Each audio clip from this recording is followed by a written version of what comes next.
Hello तो दोस्त, मैं ललन सर आज फिर पुनः एक बार शर्मा एजुकेशन चैनल में आप लोगों का स्वागत है। इससे पहले मैंने आप लोगों को लेमो और यूक्लिड्स डिवीज़न के बारे में मैंने बताया था। आज क्लास 10th चैप्टर 1 एनसीईआरटी का थ्योरी अंक गणित का आधारभूत प्रमेय फंडामेंटल थ्योरम ऑफ अर्थमेटिक। मैंने आप लोगों को बताया था कि इस चैप्टर में दो थ्योरम होगा,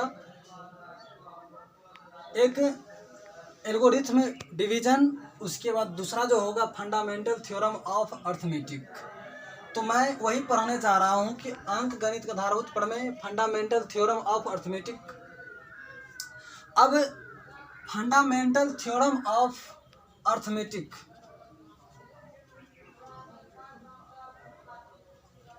का कथन जो दिया सीएफ गॉस ने,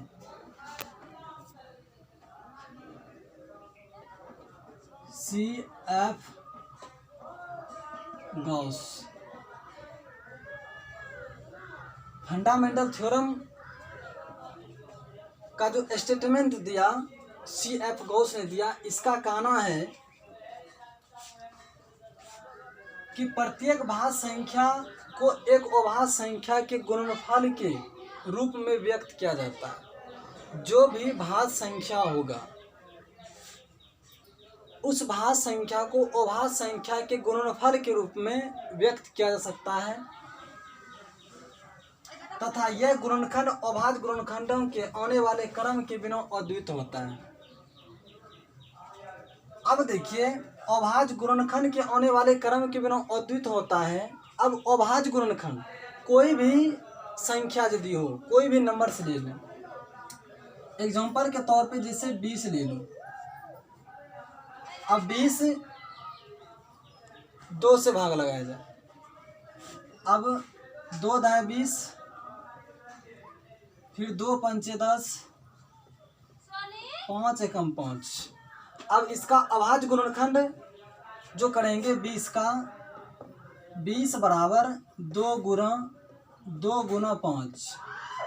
अब देख गुना करते हैं, 2 दूना 4 पंचे 20, तो 20 का अभाज्य गुणनखंड के गुना के रूप में, यानी 2 2 5, यानी जो भी भाज्य संख्या को जो अभाज्य गुणनखंड करता है वह हमेशा अभाज्य संख्या प्राप्त होता है। यानी अभाज्य संख्या से वह संख्या करता है भाज्य संख्या।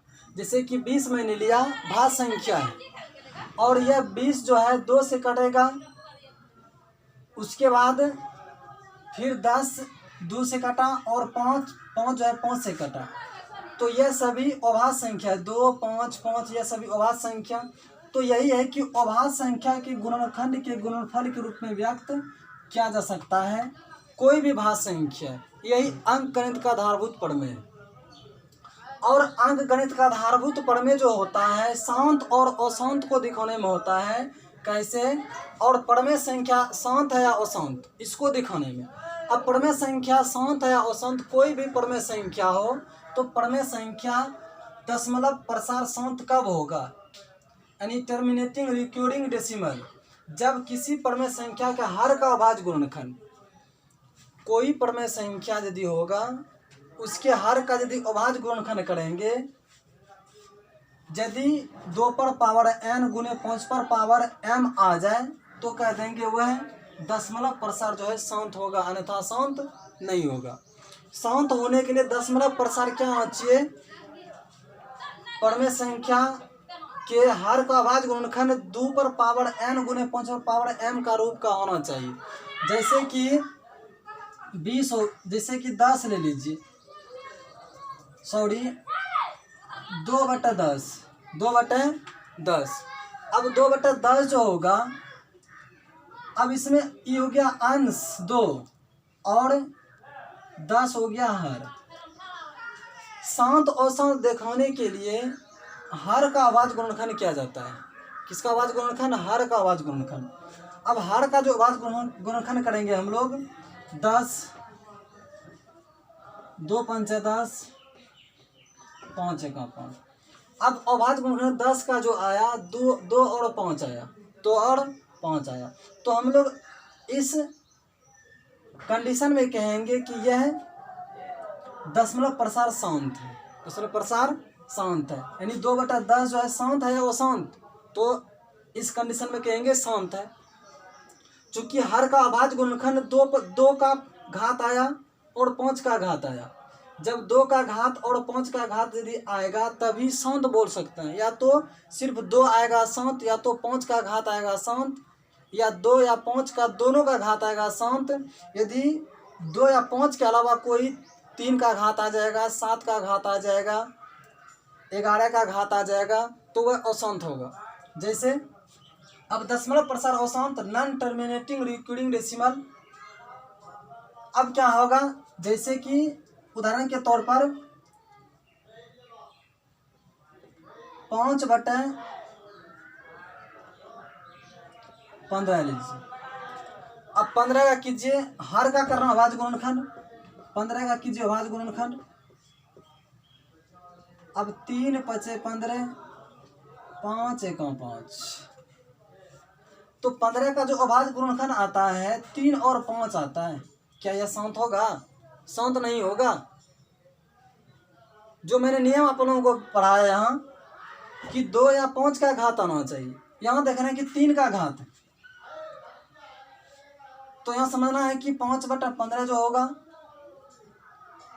यह शांत,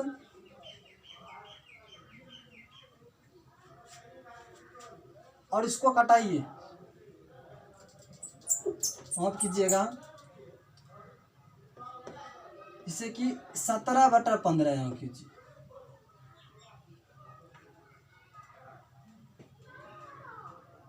तो 15 जो होगा इसका अभाज्य गुणनखंड 3 और 5 आता है, 3 × 5 15 के बराबर, तो 3 आया, यह अशांत होगा। यह क्या होगा? अशांत होगा।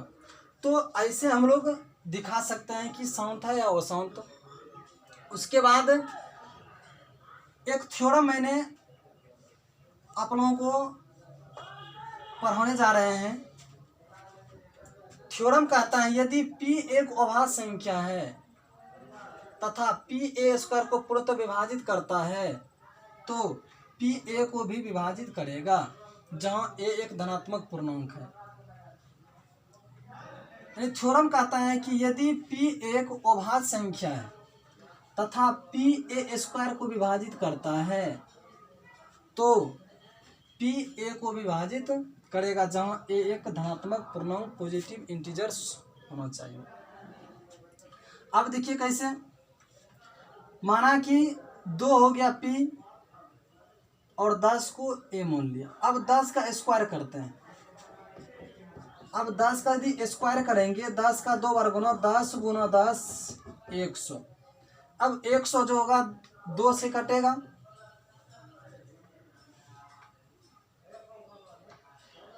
उसके बाद सिर्फ A भी A² विभाजित होगा, यानी 10 का स्क्वायर विभाजित होगा। अब सिर्फ A भी होता है विभाजित, यानी 2 से जो होगा 10 भी क्या होगा? विभाजित होगा। पढ़ने का यही कहना है कि यदि P एक अभाज्य संख्या है तथा PA² विभाजित करता है तो PA को भी क्या करेगा? विभाजित करेगा जहां A एक धनात्मक पूर्णांक है। तो पुनः एक बार यहाँ से यहाँ तक रिपीट करना चाहूँगा कि अंकगणित का आधारभूत प्रमेय प्रत्येक अभाज्य संख्या को एक भाज्य संख्या गुणनफल के रूप में व्यक्त किया जा सकता है। यह गुणनखंड अभाज्य गुणनखंड के आने वाले क्रम के बिना अद्वितीय होता है। जैसे कि मैंने 20 एक भाज्य संख्या लिया, इसका अभाज्य गुणनखंड किया, इसका अभाज्य गुणनखंड देख रहे हैं कि सभी गुणनखंड जो आ रहा है अभाज्य संख्या आ रहा है। तो यह अंकगणित का आधारभूत प्रमेय का स्टेटमेंट था, कहना था। और दशमलव प्रसार जब 2 पर पावर n और 5 पर पावर n के रूप का होगा तभी दशमलव प्रसार शांत होगा, और जब 2 पर पावर n × 5 पर पावर m के रूप का नहीं आया तो उस स्थिति में जो होगा कोई भी प्रमेय संख्या अशांत होगा। आज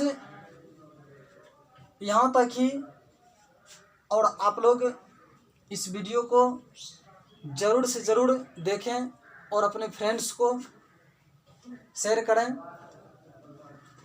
और आप लोगों से आग्रह है कि कम से कम 1 सब्सक्राइब आप लोग ज़रूर करें। तो आज यहाँ तक ही, धन्यवाद।